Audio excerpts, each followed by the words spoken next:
और अगली बार 15 अगस्त को इसी लाल किले से मैं आपको नहीं पारा पाया। सरकार किसकी आ रही किसकी नहीं आ रही है ये बात करने के लिए कौन।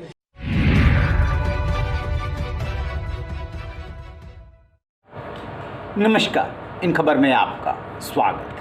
प्रधानमंत्री नरेंद्र मोदी 77वें स्वतंत्रता दिवस पर लाल किले की प्राचीर से खूब गरजे। अपने 90 मिनट के भाषण में यूं तो उन्होंने उपलब्धियां भी बताई और चुनौतियां भी बताई, लेकिन कुछ ऐसी बातें कह गई जो विपक्ष को तीर की तरह लगी है और जा कर के चुभ गई।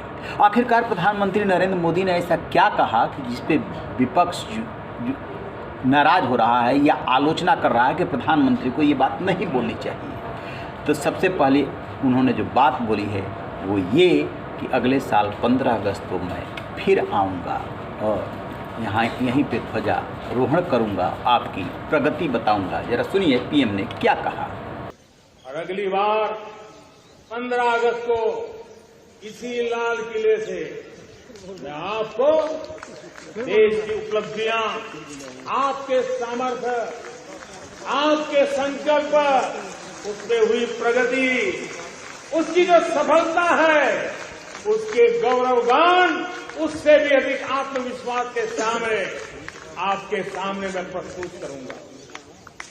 ये तो पीएम मोदी ने कहा ही कहा, किसी का नाम नहीं लिया, लेकिन जो उन्होंने भ्रष्टाचार, परिवारवाद और तुष्टीकरण की बात की वो विपक्ष को और ज़्यादा चुभेगा।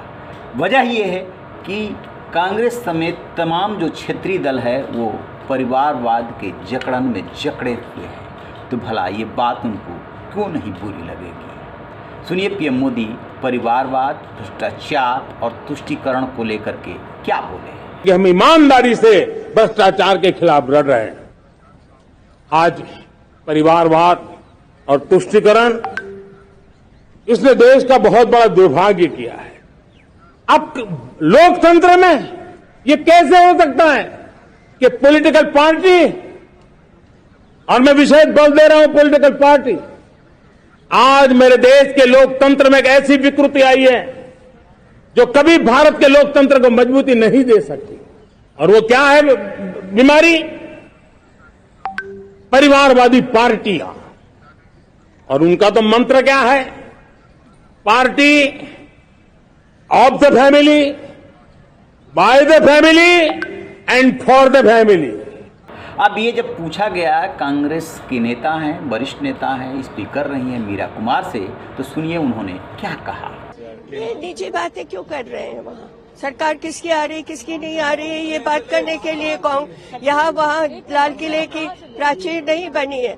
देश में क्या करना चाहिए और देश का आगे कैसे बढ़ेगा, इसके लिए आज का भाषण होना चाहिए प्रधानमंत्री का।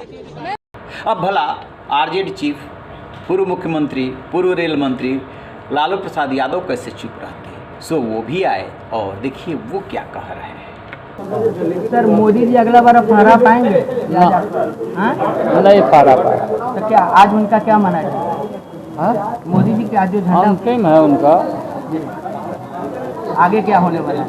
आगे हम लोग चलिए भैया चलिए। तो ठीक सुना आपने, लालू यादव कह रहे हैं कि अब वो लाल किले पर नहीं आएंगे। ये उनका अंतिम भाषण था। देश के किसी भी कोने में कोई भी राजनेता चमकता है और प्रधानमंत्री बनने की सोचता है तो उसका सपना होता है लाल किले की प्राचीर से बोलना। लाल किला सत्ता का प्रतीक है, वहाँ से प्रधानमंत्री ही बोलता है और कोई नहीं बोलता है। लिहाजा लालू यादव ने तत्काल अटैक किया कि ये उनका अंतिम भाषण है, अब वो लाल किले से भाषण नहीं दे पाएंगे। दरअसल प्रधानमंत्री न सिर्फ लाल किले के प्राचीर से, संसद और कई बयानों में एकदम साफ कर दिया है कि 2024 में मैं फिर से आऊँगा। सबसे बड़ा सवाल ये कि प्रधानमंत्री ये बात बार बार क्यों बोल रहे हैं।